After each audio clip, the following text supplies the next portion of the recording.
Imagine कीजिए एक ऐसा इंसान जिसकी लाइफस्टाइल देखकर लोग उसे इंडिया का गुड्स ऑफ टाइम कहने लगे। प्राइवेट जेट्स एंड सुपर पार्टियां जिसमें हॉलीवुड से लेकर बॉलीवुड के सारे सितारे आते थे। जी हाँ, मैं बात कर रहा हूँ विजय माल्या की।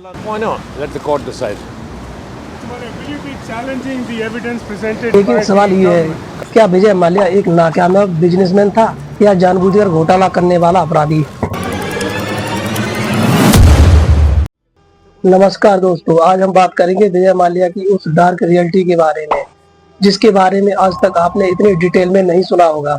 इस वीडियो में हम देखेंगे कि कैसे एक अरबपति बिजनेस टाइकून जिसने किंगफिशर जैसी एक ब्रांड बनाई और आज वो एक भगोड़ा अपराधी बन चुका है। Vijay Mallya, chiefs of the country's two largest airlines, Jet and Kingfisher, are meeting right now. That is the big story here on Good Evening India. The closed-door meeting is being held at the headquarters of Jet Airways there in Mumbai, and sources telling CNN the two airlines are working on a major agreement to try and cut down their massive and mounting losses. The two are set to tie up in domestic as well as in international routes. Sources saying sales and marketing teams of Jet Airways and Kingfisher will work together, particularly on those international sectors. Kingfisher plans for the US market today stand suspended. Vijay Mallya का जन्म सन 1955 को Kolkata city में हुआ था और उनके पिता Vitthal Mallya United ब्रेवरिंग के चेयरमैन थे। विजय माल्या ने सिर्फ 28 साल की उम्र में ही यूबीजी का चार्ज संभाल लिया था, जिसने किंगफिशर बियर को इंडिया का नंबर 1 ब्रांड बना दिया था।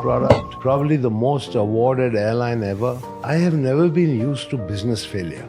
I took risks, I made bold decisions, and I built my core business in alcohol into something I could be greatly proud of. लेकिन विजय माल्या इतने से भी संतुष्ट नहीं थे। वो चाहते थे इंडिया के रिचर्ड ब्रांसन बनना।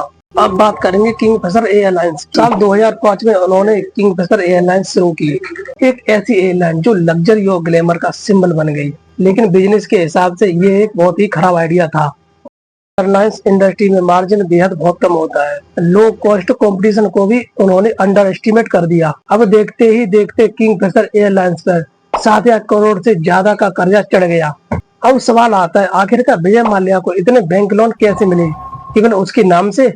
रिपोर्ट्स के अनुसार विजय माल्या ने कई बैंकों से फाल्स फाइनेंशियल दिखाकर कई बैंकों से लोन लिया और जब बिजनेस डूबा तो पैसा वापस करने की जगह उन्होंने विदेश में प्रॉपर्टी खरीदना शुरू कर दिया। 2016 में विजय माल्या देश छोड़कर लंदन भाग गए। जेट एयरवेज की फ्लाइट नंबर 9W122 से विजय माल्या दिल्ली से लंदन गए और ये जानकारी मिल रही है कि 2 मार्च को विजय माल्या लंदन गए थे। ये बात तो खुद सरकार ने कोर्ट में कही है, लेकिन बड़ी जानकारी है कि जेट एयरवेज की फ्लाइट से भागे हैं विजय माल्या और फ्लाइट नंबर है 9W122।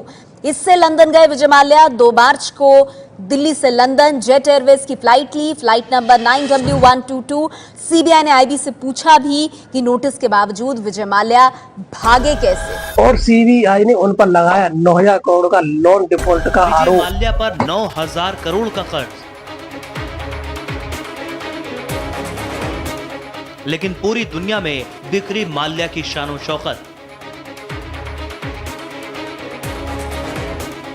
भारत से लेकर लंदन और कैलिफोर्निया तक बंगले और इमारतें।